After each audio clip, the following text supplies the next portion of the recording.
You're on, baby.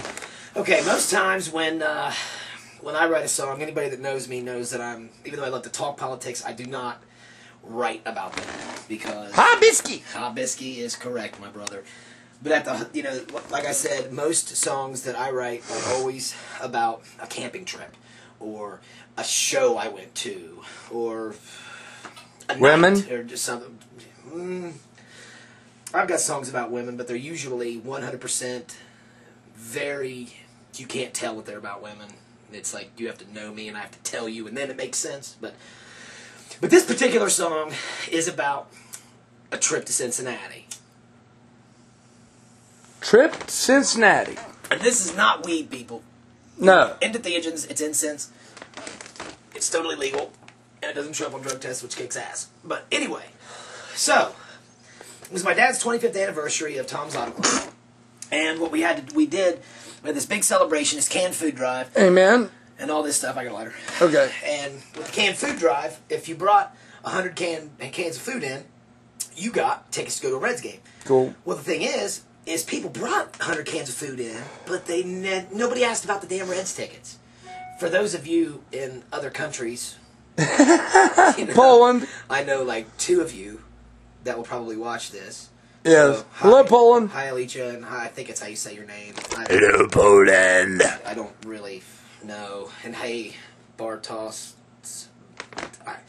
I'm sorry. I'm a dumb American. I don't know how to pronounce Polish names. But anyway, so Reds are the Cincinnati Reds. There's a baseball team. So we had tickets, and I knew the guy from the radio, of course, and so when he was there, at the end of the day, I said, hey, listen, if nobody came and got the tickets, can I have them?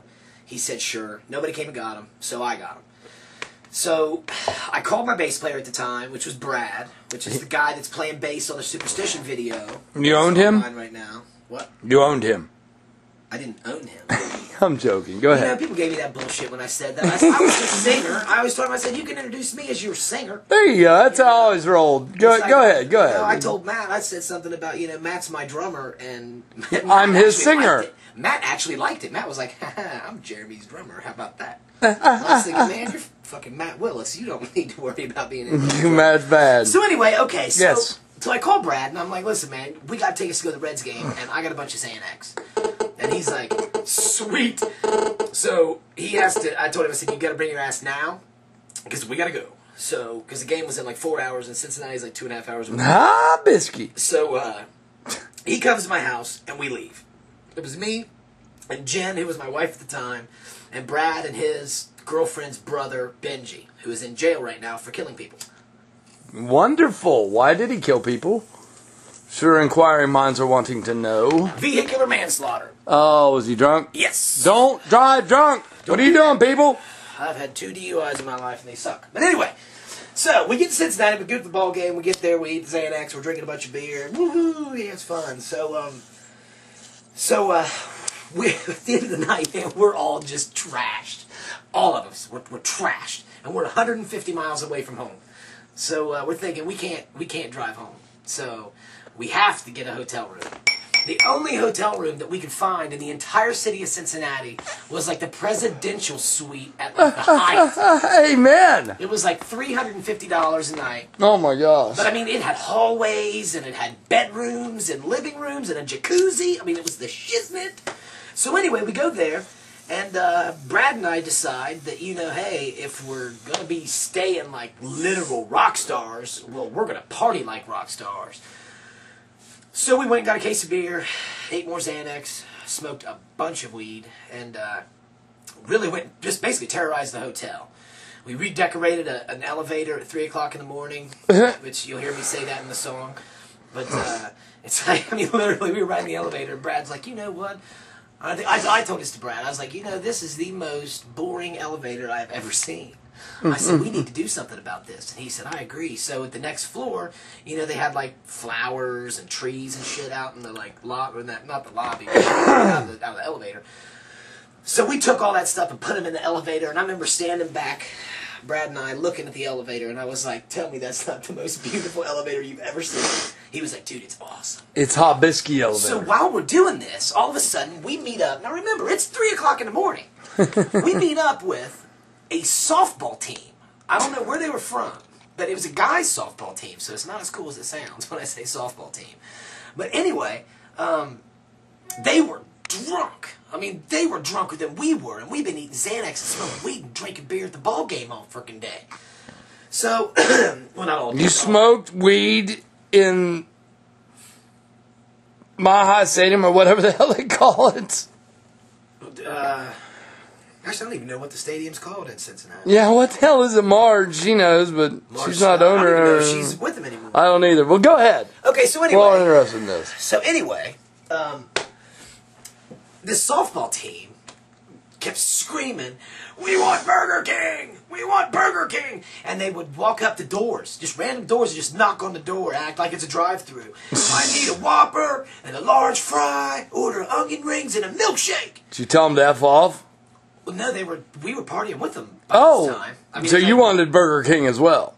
Yeah. Okay, cool. I want Burger King now. Who doesn't want Burger King? Right. Burger King kicks ass. Yes, it does. That's my favorite of the fast Flame food broiled, chains, baby. You know? It's better than McDonald's. All right. Well, go ahead. Go ahead. So, well, pretty much, that is pretty much the story, if you think about it. Dad's anniversary party, drove to Cincinnati, went to a Reds game, got drunk, ate Xanax, smoked weed, had to stay in a really kick-ass hotel because we had to. Got drunker, then we went around and did a bunch of shit. Oh, the guards at the hotel were chasing us for a while. No cocaine, heroin, or amphetamines. No, we didn't do that. No, Good, no, good. Just weed, Xanax, and beer. Okay, just weed, Jim Xanax. was there. Oh, okay. Say no more. So, of course, there was no cocaine. God bless. Okay. Amphetamines, you know? Okay, certainly. I mean, she wasn't with us, though. She decided she wanted to stay in the hotel room and just stay in the jacuzzi while we went out and terrorized everything. Right. That's. I would stay in the jacuzzi myself. In the sun, that's at Dad's thing. Second verse is about the hotel room and possibly the decorating the elevator. Third verse, and then there's yeah. It was just a good night, man. It was a night about not caring. Just not caring about anything, man. Just getting out and playing. I mean, the only reason why we didn't have a show that weekend was because it was my dad's 25th anniversary. That's kind of a big deal to have a tire store for 25 years. Yeah. Which, I mean, granted, it's like been... 5 years, make or break. Actually, he opened in 75, so he's at 35 years now. This story Praise the happened 10 Lord. years ago. Way to go, Dad. Yeah. I mean, my dad's pretty smart. Go Papa. Yeah. Anyway... Yeah, he is. So good man. We didn't book a show that weekend because I couldn't play that night. So it's we just went and did all this, man. It was just crazy. I'm amazed that I remembered how much actually happened that night with the amount of Xanax that I ate and beer that I drank with it.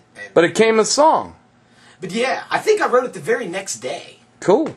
With Brad sitting there. Spontaneous. Trying to remember things. Like, do you remember this? Did that really happen? Okay, yeah, all right, sweet. We'll put that in the verse. So it was all spontaneous, this song came to be.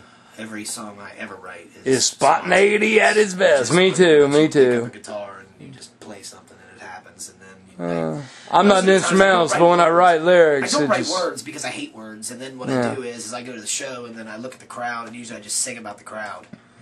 You know? And say something like that. Hold this, I got... That has nothing to do with the song. I have to give my PSA now. So, okay. Okay, all the views... here. Okay, all the views and opinions here stated by Mr. Biggs, entertainment star, rock star, are not of Alan W. Ross's. So enjoy the show, ladies and gentlemen. Loves ya. And by the way, I did all this stuff 10 years ago. You know? Yeah. I was 23 freaking years old, you know. We're still young. I mean, what do you expect? I do crazy stuff. So anyway. Okay, so on with the song. You can check the song out here in a minute. And you